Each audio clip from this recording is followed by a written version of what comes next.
Ողջույն բոլոր նրանց, ովքեր հենց նոր միացան Հանրային ռադիոյի ուղիղ եթերին, մոր եւ մանկան անկյուն հաղորդման շրջանակներում ենք եւ մոտակա 40 րոպեների ընթացքում ձեզ հետ կլինենք ես լրագրող Լուսի Քոչարյանս եւ ֆրանսիական հոգեվերլուծական դպրոցի հոգեթերապևտ, մանկական հոգեբան, Բանալի ընտանիքի կենտրոնի հիմնադիր Նարինե Իսրայելյանը։ Ողջույն, Տիկին Իսրայելյան, լսում եք ինձ։ Այո, լսում եմ, բարև ձեզ։ Մենք նույնպես ոնց որ թե շատ լավ լսում ենք ձեզ 55 37 02 սա այն հեռախոսահամարն է, որով կարող եք կապվել, հարցեր ուղղել թեմայի շուրջ, որը քիչ անց կներկայացնեմ եւ թեկուզ կամայական հոգեբանության, մանկական հոգեբանության հետ կապված հարց կկարողանաք ուղղել եւ ստանալ Տիկին Իսրայելյանի կողմից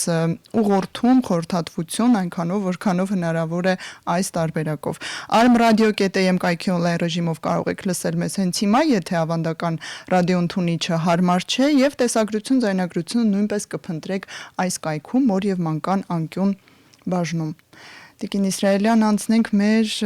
հերթական քննարկմանը, այսօրվա խորագիր ձեզ հետ որոշեցինք ընտրել ներառական կրթությունը հեռավար ձևաչափով, այսպիսի մի բան, որովհետև ներառական կրթությունը եւ ներառական կրթություն ուղղված երեխաների հետ աշխատանքը իրական կյանքում, իրական դասարանում, ինչպես դուք անցած եթերին ասացիք, հենց նստած երեխաների եւ քայլող ուսուցչի պայմաններում առանց այն էլ հեշտ չէ, բավականին բարդ է, մենք շատ եթերների անդրադարձել ենք, թե որոնք են դրանց բարդությունները։ Հիմա մի քիչ անհանգստացնող եւ այսպես վախենալու է պատկերացնել, թե ինչ է կատարվում այս ձևաչափով։ Հնարավոր համարում եք հեռավար ֆորմատով որևէ արդյունավետությամբ աշխատել ներառական կրթության երեխաների հետ եւ ընդհանրապես ինչ խնդիրներ եք դիտարկել այսքան ժամանակ հենց այսպիսի երեխաների, հիմնականում հիպերակտիվություն ունեցող, ուշադրության կենտրոնացման խնդիր ունեցող, խոսքի եւ հոգեխոսքային հապաղումներ ունեցող երեխաների մասին է խոսքը։ Իհարկե ես իմ այն փորձի հետ կկիսվեմ, որը ունի մեր կենտրոնը, մեր մասնագետները, որոնք այս վիրուսով պայմանավորված ժամանակում եւ նույն է փորձեցին շաբաթը 2 անգամ հանդիպել երեխաների հետ, երեխաների հետ, որոնք ներառվում են մանկապարտեզային ծրագրի մեջ, հետո նաև դպրոցական ծրագրի մեջ եւ այստեղ ինչպես եւ ամեն մեր քննարկումներում պետք է ասենք կա եւ դրական եւ բացասական կողմը այս իրավիճակի։ Բացասականը այն է, որ երեխաները չեն կարող հաճախել այն հաստատություններ, որտեղ իրենց օգնում էին մասնագետները, կոնկրետ խոսքի դեպքում լոգոպեդները, վարքային կարգավորման ծրագրերով թերապևտները, արտ-թերապևտ, պոզիտիվ թերապևտ, վարքային թերապևտ, հոգեբան եւ այս դեպքում դրականը այն է, որ տանը եթե ձևավորում ենք հեռավար կրթության եւ աշխատանքի որևէ տարբերակ, այստեղ մայրիկը անպայման մասնակցում է եւ դա հենց դրականն է, դա լավ է, որովհետեւ անպայման պիտի հիշեք մեր բոլոր այսպիսի երեխաների խնդիրը վերլուծելիս մենք անպայման ասում ենք, որ կա մայրիկի հետ էմոցիոնալ կապի դժվարություն է երեխաների մոտ, եթե ոչ անգամ կորուստը երեխայի համար, էմոցիոնալ դեպրիվացիա կոչվածը, կարճ բացատրեմ, դա զգացմունքային կապի անբավարարվածությունն է երեխայի կողմից եւ այն դեպքում երբ մենք հեռավար կրթության համար անպայման պետք է ունենանք նաև մայրիկի հետ կապը եւ մայրիկը պետք է մասնակցի, այստեղ ստացվում է երեխա, մայրիկ, մասնագետ միասին են երեխայի հետ աշխատանք տանում եւ այս առումով դա ավելի արդյունավետ է դառնում, որովհետեւ մայրիկը իր մասնակցությամբ այն էմոցիոնալ պակասը, որը երեխայի մոտ ձևավորվում է, մյուս առիթներում այստեղ բավարարվում է։ Եվ այս դեպքում մենք տեսնում ենք, որ այն պոզիտիվ առիթը, որը ստեղծվում է մայրիկին ներգրավելու աշխատանքների մեջ, մայրիկին սովորեցնելու, ցույց տալու մայրիկին, թե ինչպիսին պետք է լինի անհատական աշխատանքը, ներառվող երեխայի հետ եւ հետո իր արդեն ուղղորդված աշխատանքը երեխայի հետ, նաեւ առաջադրանք ունենալով, իհարկե խաղային առաջադրանք ունենալով հաջորդ հանդիպման համար, սա այն դրականն է, ինչ օգնում է մեզ այս աշխատանքում։ Իհարկե, այստեղ տուժում են հասակակիցների հետ շփման հնարավորությունը, որը մասնագետի կողմից ուղղորդված մենք ընդհանրապես խրախուսում ենք, որ այս երեխաները, ներառվող երեխաները, պետք է ոչ շատ մեծ խումբ երեխաների մոտ, որ խուճապ կամ անտեսում չառաջանա իրենց նկատմամբ, այլ բավարար փոքր խմբում լինեն իրապես ներգրավված եւ օրինակ այն երեխաների, որոնք ավելի պատրաստ են եւ շփման եւ դասապատրաստման, եթե կարողանում են երեխաները այդ օրինակն էլ օգտագործել եւ իհարկե մասնագետը մատնանշում է, որ այդ օրինակ վերցնելը շատ լավ է, երեխաների մոտ սա այսօր պակասում է։ Տիկին Իսրայելյան, մենք զանգ ունենք, առաջարկում եմ ընդունել, հետո արդեն ձեր դիտարկումների շարքը լսել։ Ալո։ Ալո, բարև ձեզ։ Այո, բարև ձեզ։ Ողջունում եմ ձեզ։ Շնորհակալություն։ Իսրայելյանին։ Ճիշտ ասած, իմ հարցը այդքան էլ թեմայի մեջ չի մտնում, ուղղակի բավական ժամանակ փորձում եմ, որ ես հարցը տալ։ Այո։ Այսօր հաջողվեց։ Իմ բալիկը տղա է, 4 տարեկան, եւ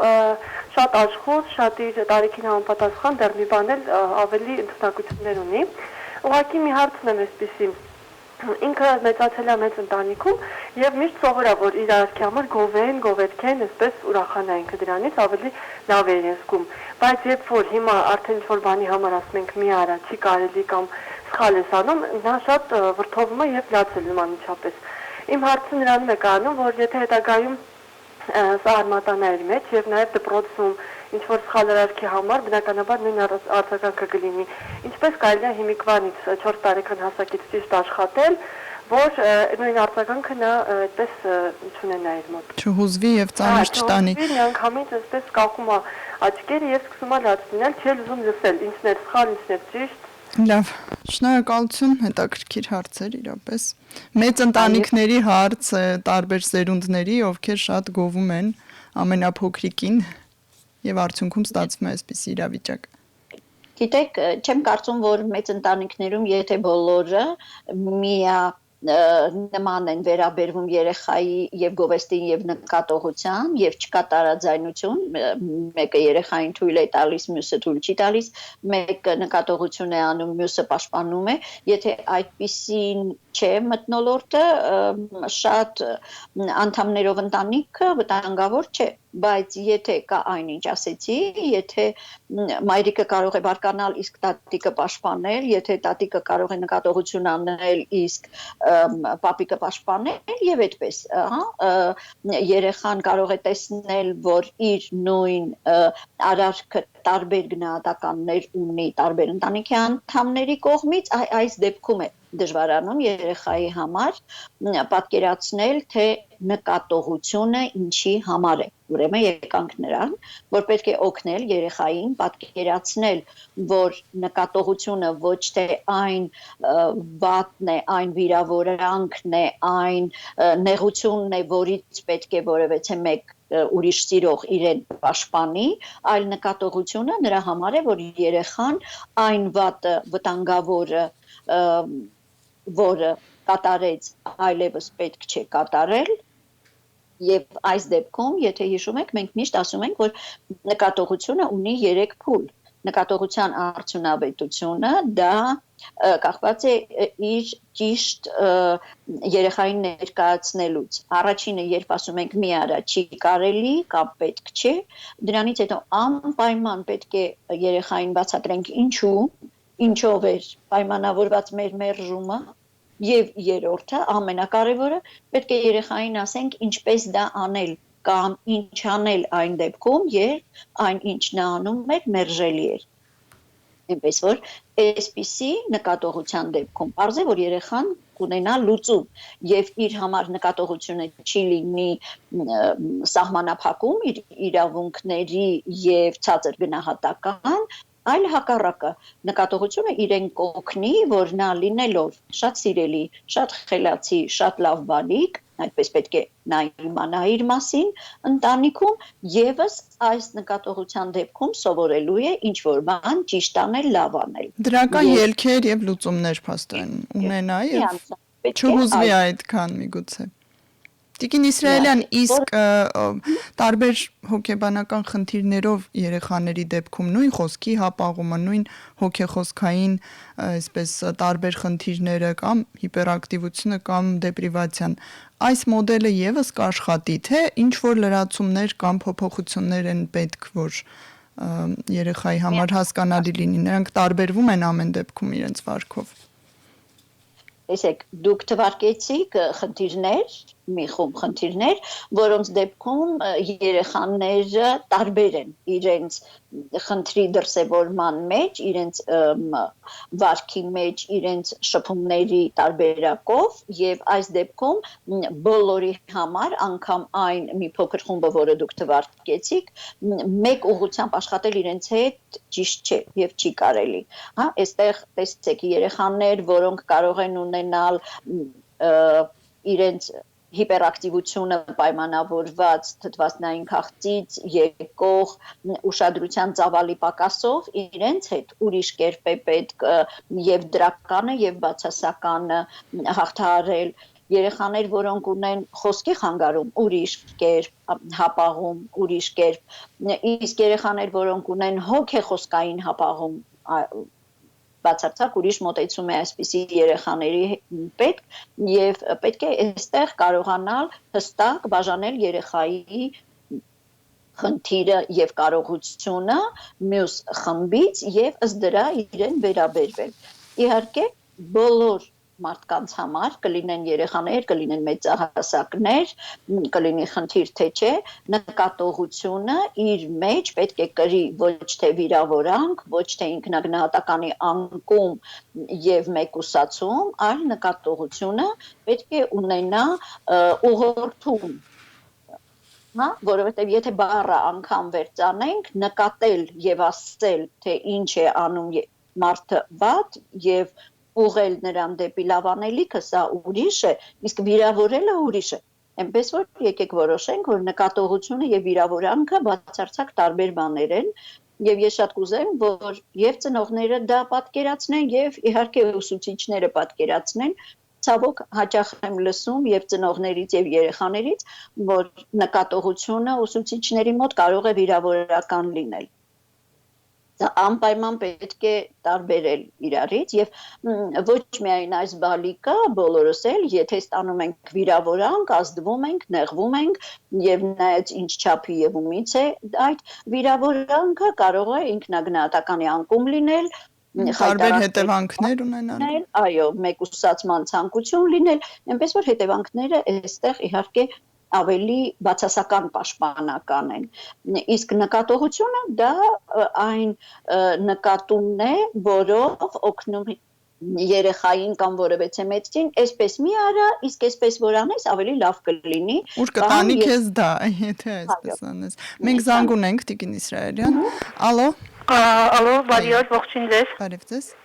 Ես բոլորին ֆիզիկական եւ հոգեկան առողջություն եմ մաղթում նախ եւ առաջ։ Տիկին Քոչարյան, ձեր թույլտվությամբ, քանի որ դուք նաեւ որոշակի շեղված հարցեր թույլ տվեցիք, իհարկե հոգեվերլուծական բնույթի է հարցս, բայց երեկվանից էմոցիաներս ինձ խեղդում են եւ պիտի անպայման բարձրաձայն եմ։ Տիկին Իսրայելյան, այսօրվա մանուկը վաղվա պատանին է, երիտասարդը, չափահասը, ի վերջո ծերը եւ այլը, եւ թե ինչպես մենք այսօրվա մանկանը կդաստիարակենք էգոից հրաժարվելու, ինչպիսի դաստիարակություն մենք նրան կուղղորդենք, դա արդեն վաղը իր պտուղները կտա իհարկե։ Երեկվանից համացանցում պտտվում էր մեր հայրենակից, ուրեմն ես չեմ էլ ասի ծերը, թեկուզ 80-ամյա, 82-ամյա, բայց այնքան սթափ ու ամիտ այնպիսի մտածողության մի մարդու, ով ծաղիկները ձեռքին կանգնել էր ծիծեռնակաբերդի հետ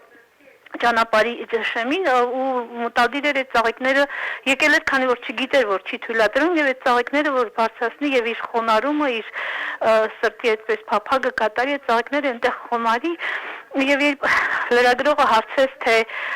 դուք որևէ հարազատ ունեք, ասենք արևմտահայության մեջ, ես մարդը ամբողջացավ, ինչ ես ասում, ասեց, բոլորն էլ իմ հարազատն են, իմ միսն են, արյունն են, իմ աչքի լույսն են, ի վերջո իմ կյանքն են, ինչպես կարելի այդպես առանձնացնել, տեսեք, այդ ծերունդը եւ այս ծերունդը իմը եւ քոնը, հա, եւ որքան էլ ցավալի էր, ոչ մի ոստիկան թեկուզ մարդը փափագում էր, որ թեկուզ իր մեքենայով իրեն հասցնեն այնտեղ այդ ծաղիկները դնի, ոչ ոք չմոտեցավ այն ինչ մենք այսօր իբր թե տարեցներին սննդով ենք օգնում եւ այլ, այնց այդ մարդը այդ պահին ուներ հոգեվոր սատարման կարիք ու այդպես ոչ ոք չմոտեցավ նրան։ Այլ ինչպես անել, որ այդ մարդկային, չգիտեմ ինչպես էլ ձևակերպեմ հարցս, հա, այդ եսակենտրոնությունը, որ այսօր մի քիչ շատ է շատացել մեր մեջ, ինչպես անել, որ այդ եսակենտրոնությունից մարդը ձերբազատվի եւ ի վերջո իր քթից են կողմ տեսնի։ Լավ, շնորհակալություն, հետաքրքիր հարցեր։ Շատ է եսակենտրոնությունը, Տիկին Իսրայելյան, մեր օրերում, դուք ավագ սերնդի ներկայացուցիչ եք ու աշխատում եք երիտասարդների հետ։ Ես տեսնում եմ, թե ինչքան շատ են այսօր շփվում դեռահասները, երիտասարդները, գուցե ինչ-որ գաղափարի շուրջ, գուցե օգտագործելով այսօրվա հնարքները, գադջետ հնարքները, բայց ամեն դեպքում այն բազմազանությունը գիտելիքի, վարքերի, իրավունքների շատ է եւ թվում է, թե պաշտպանվելու դեպքում իրենք շատ այսպես փակ են, որպես իրենց պաշտպանելու, բայց այն, որ այսօր շատ են երիտասարդները, դեռահասները, երեխաները շփման մեջ միասին, դա եւս կա։ Այնպես չի, որ մենք դա չունենք, ուղղակի եթե նույն պապիկի մասին պետք է խոսենք, երեկոյան շատ ուշ իրեն ուղեկցեցին, երիտասարդներ իրեն օգնեցին ծաղիկներ դնեին իրենց բակում մի փոքրիկ մոմավառության տեղեին գտել, ես ուղղակի ինքս այդ կադրերը տեսել եմ եւ քանի որ խոսեցինք իրենից ուզում եմ ավարտենք այս նյութը, երեկոյան նա բարձրացավ, դրեց իր ծաղիկները Դե հետո կարծես տեսակ ուղեցին, եթե կարելի է այդպես ասել։ Ուղղորդությամբ իհարկե նա իր այն առաքելությունը, որը փափակել էր, կատարեց։ Այնպես որ եկեք այսպես մենք տեսեք նոր խոսեցինք նկատողությունից եւ արդյունավետ նկատողությունից, եթե մենք ուզում ենք նկատել, որ այսօրվա երեխաները, դեռահասները եւ ընդհանրապես մարդիկ փակված են ինքնապաշտպանության մեջ, ուրեմն պետք է տեսնենք ինչու են իրենք որոշել պաշտպանվել այդ չափի, ինչն է այն խնդիրը, այն վտանգը, որից իրենք պետք է պաշտպանվեն եւ օգնենք, որ պաշտպանությանը հակառակ միասին լինելու այնպիսի հետաքրքիր ու լավ դաշտեր լինեն, որ այդ մարդկության բնությունից տրված պահանջը միասին լինելու լինի լիարժեք եւ հաճույքով օգտագործելի։ Այնպես որ պետք է ասեմ, ես մեր երիտասարդներին տեսնում եմ շատ միախմբված, տարբեր կարողությունների, տարբեր հնարքների, տարբեր գաղափարների շուրջ եւ ինձ իրենք շատ ոգևորում են այս առումով, իսկ մեր սերնդին իհարկե այսպես կառաջարկեմ ամեն այն գիտելիք, ամեն այն փորձ, որը կարելի է փոխանցել, որոնք ժամանակի հետ ոչ մի խնդիր չունեն, միշտ կան իրենք որպես առաջարկ, այդա կարողանանք երիտասարդներին փոխանցել, որ իրենք իրենց ավելի պաշտպանված եւ վստահ զգան եւ այս դեպքում կարծում եմ այդ միասին լինելը իրենց մենք ավելի կվայելենք 553702 ես հիշեցնեմ այն համարը, որով կարող եք շարունակել զանգահարել եւ հարցեր ուղղել մեզ, եթե կան այդպիսիք Իսկ մենք շարունակենք մեր զրույցը Տիկին Իսրայելյան ընտրված սկզբնական խորագրի, որովհետև մի հարց ունենք դրան վերաբերող, տղաս 8 տարեկան է, ունի կենտրոնանալու եւ վատ խոսելու, հենց այսպես է գրված վատ խոսելու, երևի նկատի ունի ինչ որ հապաղման կամ զարգացման դժվար խոսելու խնդիր, բացարձակ հնարավոր չէ նստեցնել համակարգչի առաջ, նույնիսկ ինձ հետ է դժվարանում նստել եւ ստիպված ես եմ լսում բոլոր դասերը, հետո փորձում նրան փոխանցել, արդյունքում կրկնակի աշխատանք, կրկնակի ժամանակի եւ էներգիայի կորուստ ու մեր կենցաղը վերածվել է դժոխքի։ Ինչ կարելի է անել։ Դե պետք է ասեմ, որ այն խնդիրը, որը կոչում ենք attention deficit, ուշադրության ծավալի պակաս եւ հիպերակտիվություն երեխաների մոտ, թթվածնային քաղցի որևէ սահմանի առիթով, դա եւս մենք ասում ենք, որ դժվարանում է այս գadgetների, համակարգիչների, հեռախոսների օգտագործման առիթով երեխաների մոտ եւ իրենց ակտիվ ուշադրությունը 15-ից 20 րոպե ընդամենը կարող է լինել եւ այս դեպքում հեռավար կրթության համար եթե նորից առաջարկում ենք նույն այս հնարքները, ուրեմն պետք է նկատենք, որ երեխաների մոտ էկրանի առջև ուշադիր լինելու դժվարությունը, այո, ավելի արտահայտված է լինում այս դեպքում եւ պետք է կարողանալ օգնել, որ անգամ եթե սա էլի տարբերակ է, որը մայրիկը ընտրել է, ինքը կարողանա այդ դասապատրաստման գոնե լսել, հետո փոխանցել, այո, ունենալ, հետո փոխանցել իր բալիկին, բայց կարելի է նաև այնպես անել, որ այդ հեռավար կրթության հնարքը կլինի համակարգիչը թե հեռախոսը, իրենք լինեն մայրիկին իր երեխայի հետ օգնողը եւ ոչ թե երեխան լինի կոնկրետ ուղղորդված դեպի միայն այդ համակարգիչը կամ հեռախոսը։ Իրապես երեխաները արագ են հոգնում։ Իրապես մենք դրա մասին խոսել ենք, որ շատերի ձայները եւ ոչ այսպես տարածական իրենց տեսնելը, զգացողությունը, որ իրենք միասին են դասարանում են, սա դժվար է։ Եվ հարթ էկրանի առաջ են իրենք, փաստացի, շարժվող նկարի առաջ ու ստիպված են շատ բարդ կենտրոնացած նստել, փորձել լսել։ Ապրեք, իսկ երեխաներ, որոնց մոտ կենտրոնացումը այսպես թե այնպես խնդիր է եւ դժվար է, ուրեմն պետք է պատկերացնել, որ վստահ ամեն 15-ից 20 րոպե երեխաները հստակ հոգնելու են, շեղվելու են եւ նորից պետք է ուշադրությունը այս ներառվող երեխայի ուղղել ոչ թե դեպի համակարգիչը, այլ դեպի մայրիկի հետ միասինը, ստանալ հրահանգը, ստանալ առաջարկը եւ գիտելիքը համակարգչից, բայց կատարումը լինի ես եւ մայրիկը կատարումը եւ այս դեպքում ավելի արդյունավետ է դա դառնում։ Այնպես որ պետք չի բալիկին այսպես նկատողություն կամ հրաման տալով ինչ որ կերպ ուզենալ ուղղել դեպի միայն համակարգչով աշխատելը։ Դրա համար մենք սկսեցինք մեր զրույցը նաև այսպես ներառական կրթությամբ երեխաների համար այն լավը, որ իրենք տան մեծահասակի հետ միասին են աշխատելու եւ այդ էմոցիոնալ ջերմ կապը միասին առաջադրանք կատարելու եւ միասին գնահատվելու, դա իրապես պարտադիր պայման է իրենց համար, որ իրենք հաջողեն։ Այնպես որ նաև մայրիկին օգնենք, որ դժոխքի չվերածվի իրեն համար այս դասապատրաստման ժամերը եւ ինքը պատկերացնի, որ հենց այդպես էլ պետք է լինի, կստանա առաջարկը, թե ինչպես երեխայի հետ աշխատել եւ երեխայի հետ կաշխատի։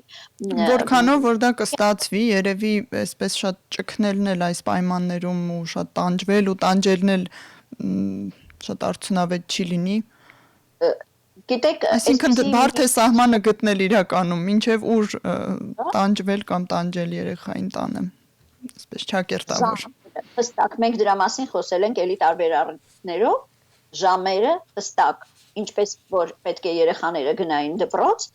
դպրոցի դասապատրաստման ժամեր,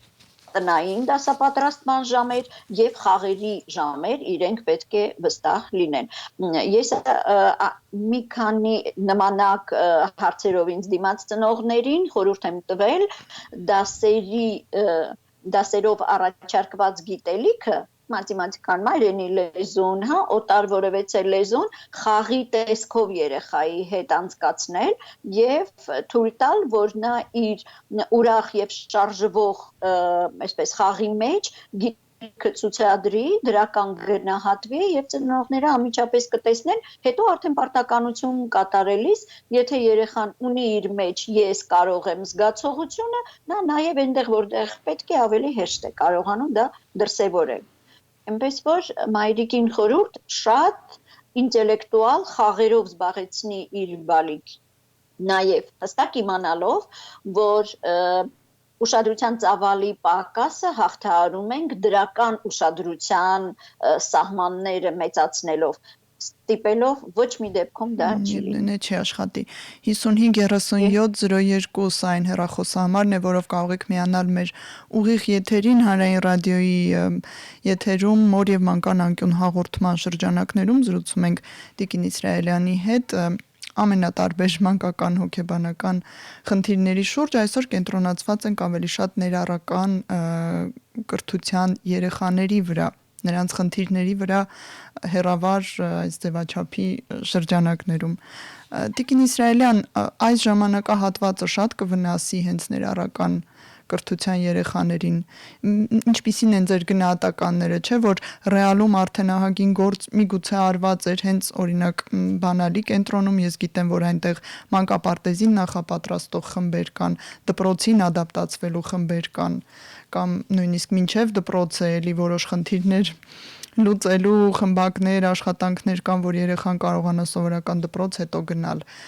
Շատ կվնասի այս ժամանակաշրջանը եւ հետո որքան ժամանակում եւ ինչ աշխատանքներով հնարավոր կլինի լրացնել բացերը։ Դուք ինձ հարցեր եք տալիս, որոնք ինձ որոնց շուրջ դուք ամեն օր մտածում եք։ Այո, որոնց շուրջ ես մտածում եմ եւ ցանկանում, որ այդպես չլինի, շատ այս ժամանակը հետ չտանի մեր բալիկների կարողությունների բացահայտումը եւ շատ մեծ հույս եմ դնում մայրիկների եւ ընտանիքի մեծահասակների կարողությունների վրա եւ անպայման իմ բոլոր մասնագետները ծնողների հետ կապի մեջ են, բացարձակ տեղյակ են, թե ինչպես է անցնում իրենց օրը, ինչ կարողություններ են երեխաները պահպանել, ինչ նոր կարողություն են միասին ձևավորել եւ փորձում ենք այնպես անել, որ այն շփման պակասը, որը ձևավորվել է այս ժամանակահատվածում, ավելի քիչ վտանգի երեխաներին, իսկ այն դրականը ինչի մասին ասեցի, որ այսօր ընտանիքի անդամները, որոնք աշխատանքի բերումով շատ քիչ էին հասցնում երեխաների հետ շփվել, այսօր ազատ են այդ շփմանը եւ եթե իրենք նվիրում են այս ժամանակը երեխային եւ էմոցիոնալ դրական կապ են ստեղծում երեխայի հետ հակառակը դա հենց այն պակասն է որը այսօր կարող են լրացնել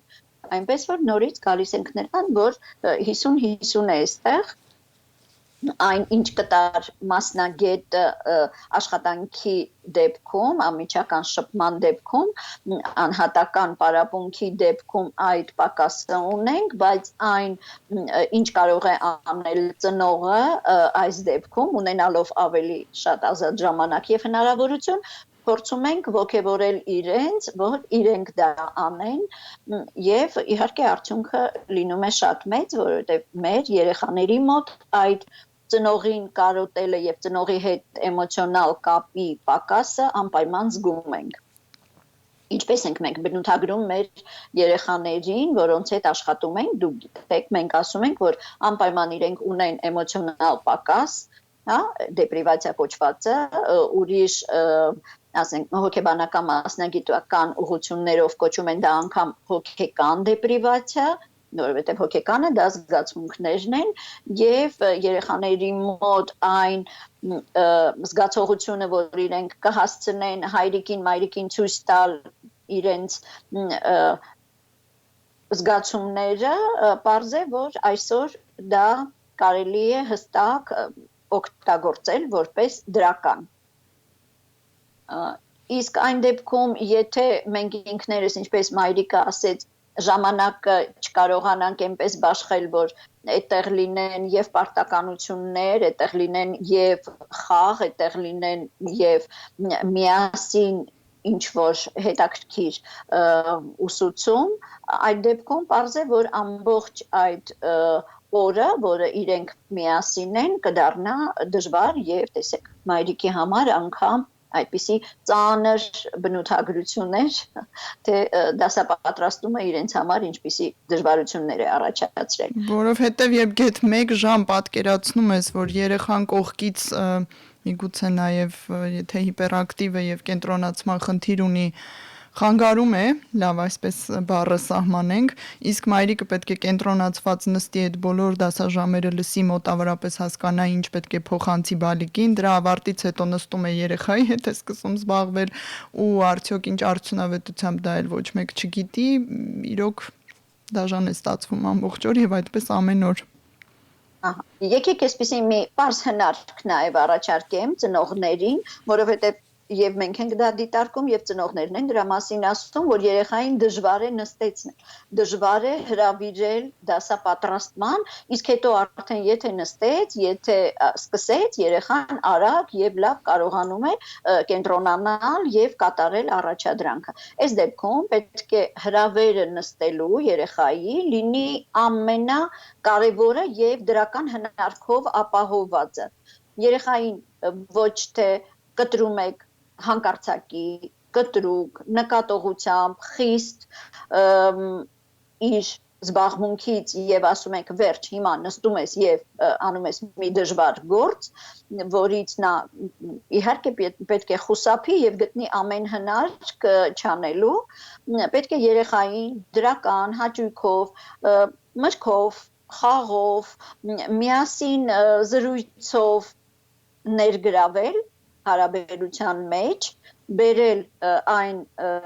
դաշտ, որտեղ կարելի է արդեն հաջորդ քայլով ասել, իսկ հիմա արի այս դասն էլ անենք, հետո նորից ազատ ենք զբաղվելու ինչով կուզենք։ Այնպես որ այստեղ մի հատ միջնորդված դրական հրավեր պետք է ձևավորել միասինի, հետո նոր առաջարկել, որ դա պետք է լինի դաս։ Այն զանգը, որը մենք ունենք դպրոցում, դասամիջոցից երեխաներին դասարան հրավիրելու եւ դասը սկսելու որպես սիմվոլ, տանը պետք չէ դա օգտագործել կտրուկ, ասելով վերջ, նստում ես դաս անելու եւ փախչող երեխային, խաղից չկտրվող երեխային, մենք այսպիսի բառ ունենք հայերենով, հեսա կգամ, այդ բառը որպես փրկիչ օգտագործող երեխային պետք չէ մի կերպ զորով բերել դեպի դասապատրաստում, որովհետև դե սա շատ պարզ է, եթե իր համար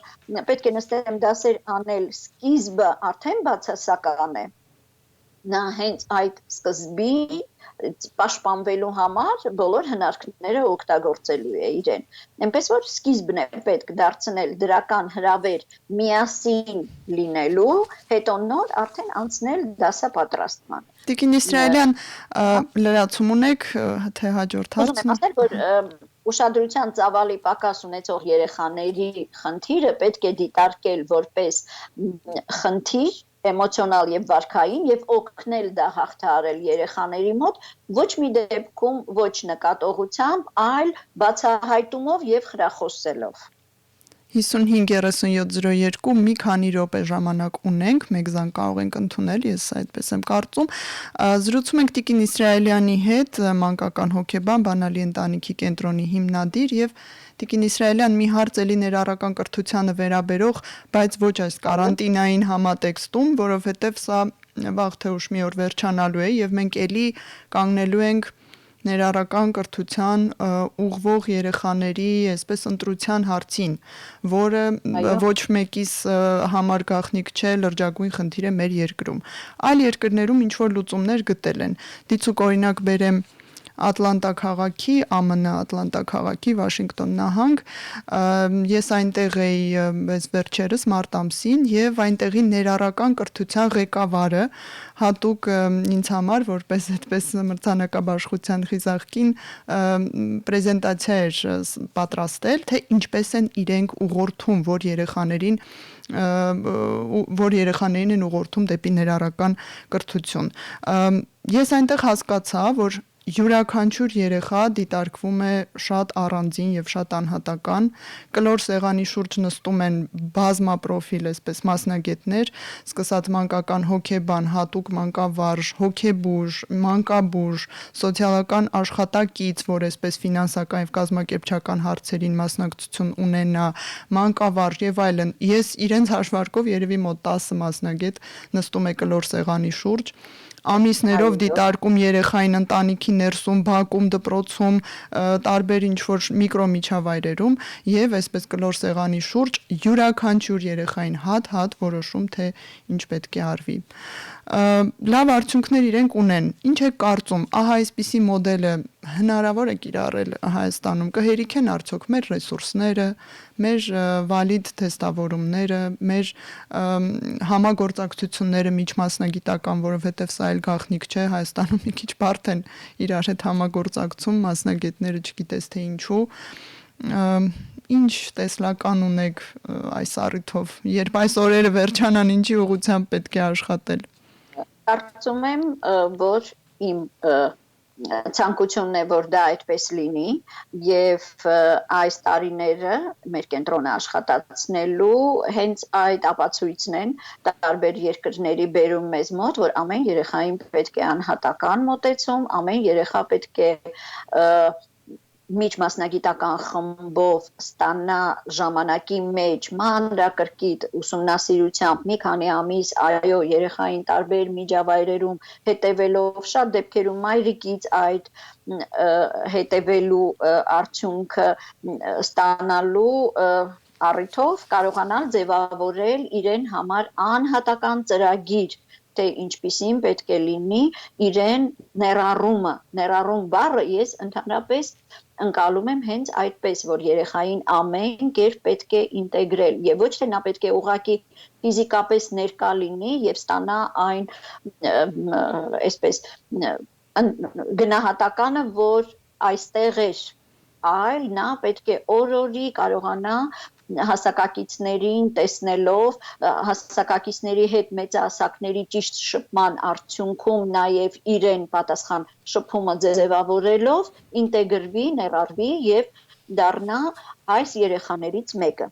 Այնպես որ այո, համաձայն եմ ձեր այդ փորձի հետ, երբ երկար տարիներ առաջ մենք սկսեցինք աշխատել այս երեխաների հետ, եւս արտասահմանյան այդ փորձն էր ինձ ոգևորում անհատական աշխատանք կատարել երեխաների հետ մի քանի մասնագետների կարծիքը հաշվի առնելով եւ ամենակարևորը ծնողին օգնելով այդպես իր երեխային տեսնել որպես անհատ, որը ունի իր եւ կարողությունները եւ անկարողությունները եւ կարողությունները պետք է շատացնել, անկարողությունները հաղթահարել անհատական ծրագրով։ Ես կարծում եմ, որ դա մենք կկարողանանք անել։ Եվ Տիկին Իսրայելյանը, երիտասարդ սերնդի մասնագետներին, որոնք պատրաստ են դա անելու, չունեն շատ փորձ, իսկ փորձը կարող ենք փոխանցել մենք մեր սերնդի մասնագետները եւ նաեւ իհարկե այնտեղ որտեղ մյուս երկրների փորձը հաջողված է, անպայման պետք է օգտագործել։ Եվ այնտեղ մի շատ հետաքրքիր էլի բան նկատեցի ես, որ ծնողների հետ համագործակցությունը, ինչպես դուք միշտ նշում եք, պարտադիր է, խիստ ցանկալի է։ Այնտեղ շատ խիստ է դրված այդ հարցը, ընդհուպ մինչև պայման դնելը, որ ահա քեզ այսքան ժամանակ, եթե դու այս կետերով, այսինչ ցանկերով, ցուցակներով չաշխատեցիր, այսքան մասնագետների հետ չհամագործակցեցիր եւ մենք դրական արդյունքներ չգրանցեցին քո երեխայի մոտ, այնտեղ ընդհուպ մինչև փոխում են երեխայի միջավայրը, ընտանիքը, դպրոցը, ամբողջ միջավայրը։ Դե ԱՄՆ-ն ունի այդ հնարավորությունը այնտեղ թե ֆինանսներն են մեծ եւ թե ընտրությունն է շատ, եթե այստեղ կա ընդամենը ենթադրենք 20 կենտրոն կամ 20 դպրոց այդպիսին, այնտեղ կա 2000, 20000 այդպիսին։ Ես հասկանում եմ, որ այդ տարբերությունը կա, բայց այնտեղ դա շատ խիստ էր այդ հարցը դրված։ Կարծում եմ այս թեմայի շարունակություն ձեր կարծիքը խստության վերաբերյալ մենք կքննարկենք հաջորդ եթերին, որովհետև հիմա այլևս ժամանակ չունենք։ Պետք է ցտեսություն ասեմ ձեզ։ Շնորհակալություն հարցերին պատասխանելու ուղղորդումների համար։ Այս հարցի վրա կանգառնենք եւ մյուս եթերը կշարունակենք այս հարցից։ Հարգելի ունկնդիրներ, զրուցեցինք մանկական հոգեբան Բանալի ընտանիքի կենտրոնի հիմնադիր Նարինե Իսրայելյանի հետ, կհանդիպենք հաջորդ շաբաթ օրը։ Ձեզ հետ է Լուսի Քոչարյանը, ցտեսություն բոլորին։